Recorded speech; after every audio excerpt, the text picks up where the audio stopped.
Indonesia punya utang luar negeri lebih dari 400 miliar dolar. Tapi Amerika dan Tiongkok yang berebut meminta perhatian Jakarta. Bukan sebaliknya. Itu bukan kesalahan kalimat.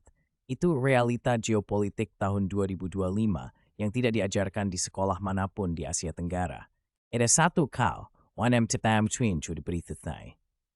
Pada paruh pertama tahun 2005, ekspor nikel Indonesia memenaskan miliar dolar untuk pertua kuartali jarah melampaui bawah. Komoditas yang 5 tahun lalu diekspor sebagai batu murah sekarang menjadi tulang punggung ekspor negara dengan ekonomi terbesar di Asia Tenggara. Bagaimana ini bisa terjadi dan kenapa hampir tidak ada yang membicarakannya dengan jujur? Smalley, video ini adalah pertanyaan itu belum pernah dijawab dengan benar. Bukan dengan data yang lengkap, bukan dengan keberanian untuk menyebut klemaligus. Terlalu banyak konten yang merayakan tanpa memeriksa. Hari ini berbeda. Kalau kamu percaya bahwa kebenaran yang tidak nyaman lebih berharga dari pujian yang menyenangkan, kamu ada di tempat yang tepat. Assalamualaikum, dan selamat datang. Sekarang, ada satu fakta tersembunyi yang perlu kamu pegang sebelum kita masuk lebih dalam. Pada tahun 2020, nilai ekspor nikel Indonesia sekitar 800 juta dolar per tahun. OECD X Policy Insight. Angka itu tidak salah, 800 juta. Lalu Indonesia mengambil satu keputusan yang dianggap bunuh diri oleh hampir seluruh komunitas perdagangan internasional.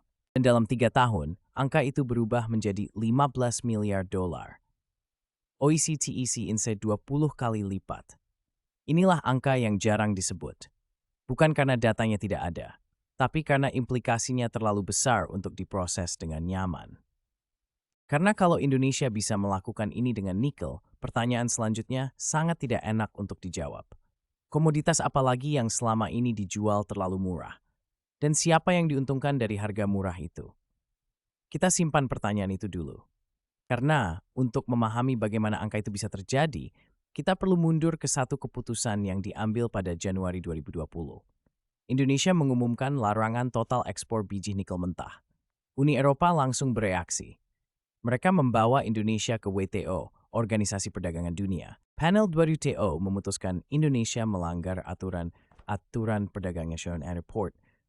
Tekanan datang dari segala arah, dari Eropa, dari lembaga keuangan internasional, dari analis yang memprediksi investasi akan kabur. Indonesia tidak bergerak, bukan karena keras kepala, tapi karena mereka sudah menghitung sesuatu yang orang lain belum lihat. Indonesia menguasai cadangan nikel terbesar di dunia. Dan nikel bukan nigi sekadar bahan baku industri baja. Nikel adalah komponen kunci baterai kendaraan listrik, industri yang akan menentukan ekonomi global selama 3 dekade ke depan. Ketika kamu punya sesuatu yang semua orang butuhkan dan tidak ada yang bisa menggantinya, aturan permainan berubah.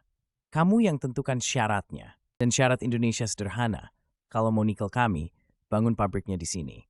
Hasilnya, investasi langsung asing. Indonesia 44% hanya dari 2021 ke 2022, mencapai 45,6 miliar dolar. CS Charting Geoeconomics. Perusahaan-perusahaan dari Tiongkok, Korea Selatan, Jepang masuk bergelombang. Bukan karena Indonesia meminta tolong, tapi karena Indonesia menutup pintu belakang dan hanya membuka pintu depan dengan harga yang mereka tentukan sendiri. Tapi ini bagian yang tidak banyak orang berani ceritakan. Di balik lonjakan angka yang memukau itu, ada sebuah ketergantungan yang tumbuh diam-diam. Pada tahun 2024, 82% ekspor nikel Indonesia pergi ke satu negara saja, Tiongkok, SITZX. Perusahaan-perusahaan Tiongkok mengendalikan sekitar 75% kapasitas pemerosan nikel di dalam Indonesia sendiri. Indonesia berhasil memaksa dunia datang ke mereka.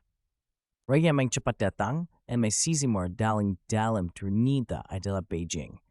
Ini itu skala dari berbagai kestapat di dunia yang kompetitif. Kami ambil babak 2 dari treaty yang belum selesai. Apakah Indonesia bisa mendiversifikasi pembelinya sebelum ketergantungan ini menjadi jebakan?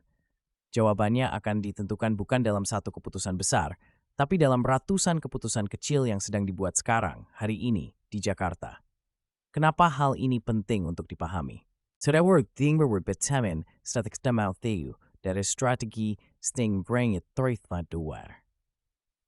Sekarang otis main simunem fibre yang membuat para peneliti di CSIS Washington dan Lembaga Kebijakan London mengangkat alis bukan hanya soal nikel. Mereka terkejut karena Indonesia berhasil melakukan sesuatu yang secara teori seharusnya tidak mungkin dalam era persaingan Amerika-Tiongkok yang paling sengit dalam sejarah modern. Pada Januari 2025, Indonesia resmi menjadi anggota penuh BRICS. Satu-satunya negara di Asia Tenggara yang mendapat status anggota penuh. Bukan mitra, bukan pengamat, tapi anggota. Malaysia, Thailand, Vietnam memilih status mitra yang lebih aman, lebih tidak berisiko mengusik Washington. Indonesia memilih masuk penuh. Dan pada waktu yang sama, Indonesia juga aktif mencalonkan diri untuk bergabung dengan OECD, organisasi yang sepenuhnya di negara-negara barat. Korsia Berdosca, BRICS dan ORICS, Timur dan Barat. Tidak ada negara lain di dunia yang pernah mencoba ini. Menteri Luar Negeri Indonesia Sugiono menjelaskan posisi ini dengan satu kalimat yang sangat tepat.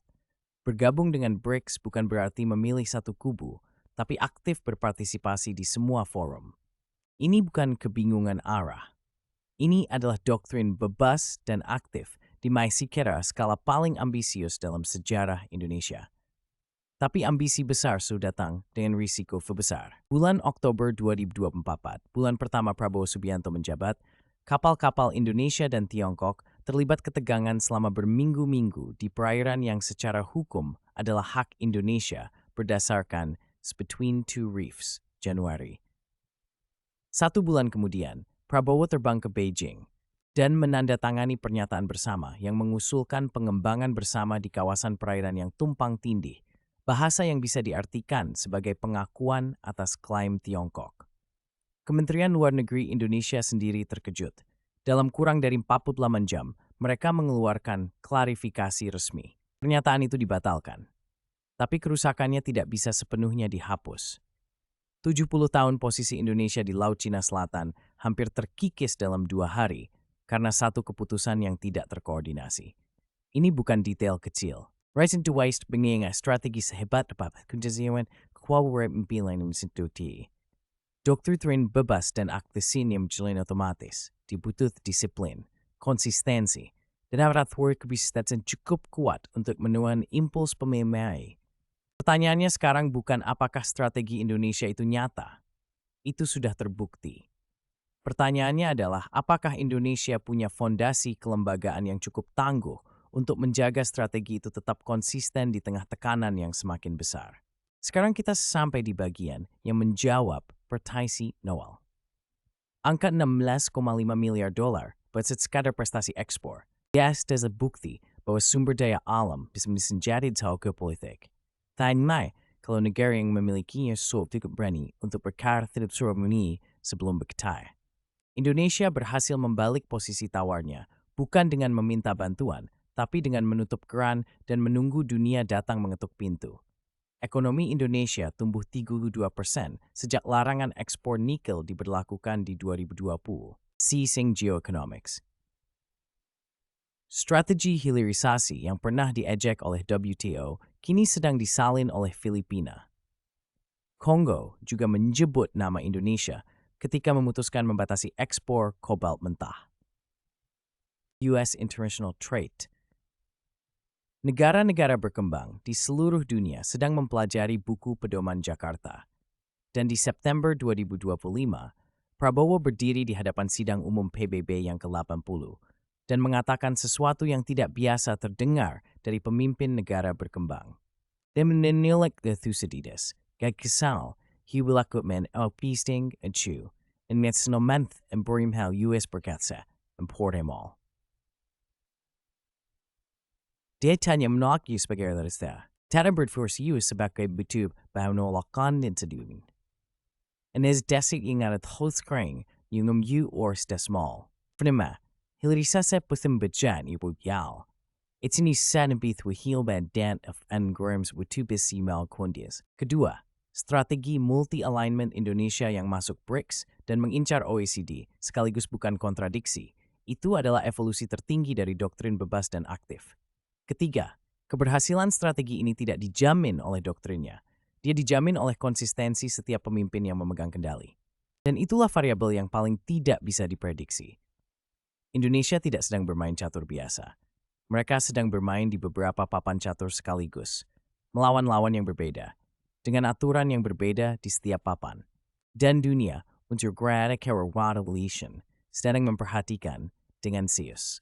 Kalau video ini memberimu perspektif yang tidak kamu temukan di tempat lain, satu klik subscribe adalah cara paling sederhana untuk memastikan konten seperti ini terus dibuat.